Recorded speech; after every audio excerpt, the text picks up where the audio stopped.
So my work here is on assessing resilience and stability in AC microgrids. So the idea is we're always looking for ways to enhance our system, make it stronger, make it adapt, make it more resilient. That's the term. But before we are able to implement all of these strategies, we need to be able to quantify or kind of measure, give a sort of measurement to the resilience that we talked about. Okay. So in this case, this is the AC microgrid that we are considering.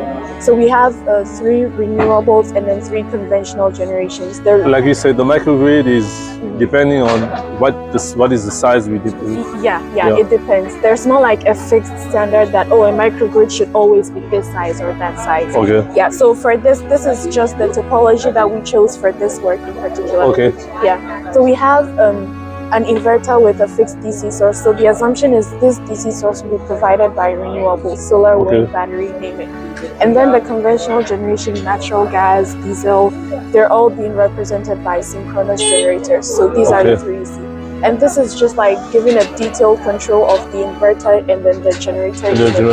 Yeah, so what the interest is here, the voltage performance curve of the microgrid. So the idea is anytime there's a disturbance in our system, voltage will shift, right? And the shift would be either an overshoot or an undershoot. Undershoot. Yeah, so in voltage only, not the frequency. Yeah, in frequency also it can happen, but it really depends on the kind of disturbance. But yeah, you can still use the same analysis. That is something that we are also working on the side, but it's just not presented here. Okay, no problem. But so the idea is we have these 2 indices describing degradation. So anytime the event happens, you have some deviation to a certain maximum point before oscillations start, and then you settle.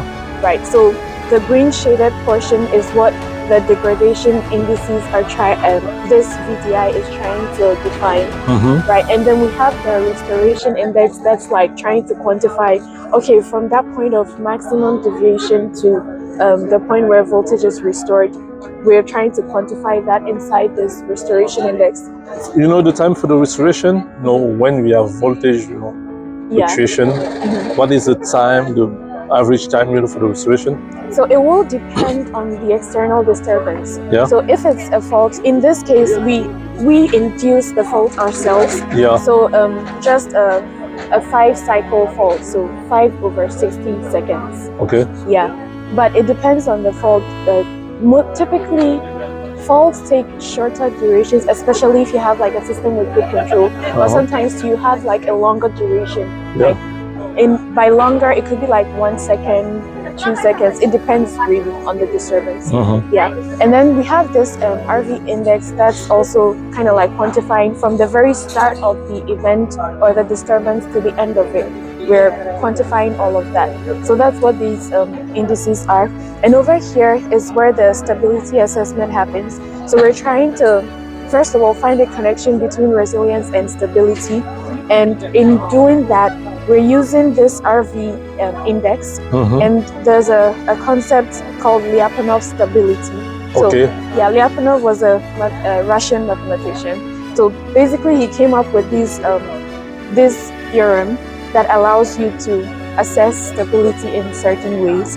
So we are using that concept and then we're linking it with our resilience metric. And then in all of the analysis, the summary of that is over here, these 2 conditions. Okay. So we're able to check stability, in overshoot conditions or undershoot. It's always for the overshoot and the undershoot. Yeah. So regardless of what it is, we'll still be able to check using these. But the idea is that instead of having to do complex stability analysis, with all of the complex math, we want to be able to avoid the complex math by checking resilience by checking stability with our resilience metric and measurements from our system. So these X's that you see, X5, X13, they're all voltage and current measurements from the system.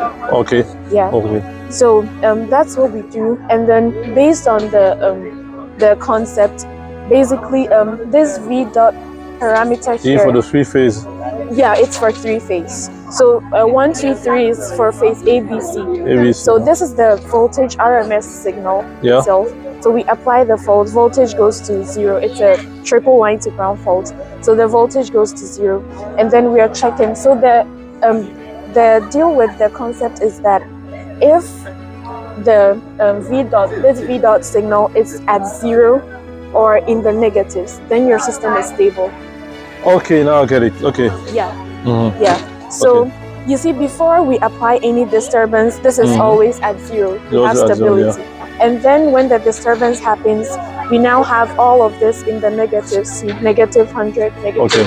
So basically, this is telling us that in that short period of this fault disturbance, our system was able to maintain stability.